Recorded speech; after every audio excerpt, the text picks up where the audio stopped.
Okay, simulan na natin ang flip-top battle dito sa Senado. 1 minuto para kay Diskaya. Ang lupit nyo sa akin. Bakit? Hindi ba kayo malakas?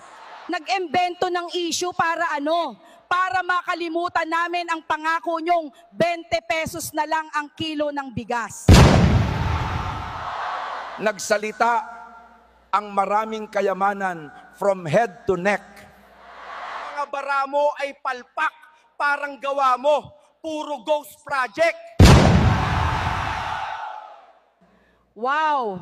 Ghost Project, nagsalita ang perpekto, puro salita, hindi aktibo. Masyado kang pabibo, hindi kasi totoy bibo, mukha kang panis na embutido. Embutido daw. Ang pangit mo mag-rhyme. Kurakot ka. Sayo na punta ang tax ng taong bayan. Huwag ka na mag-delay. Time!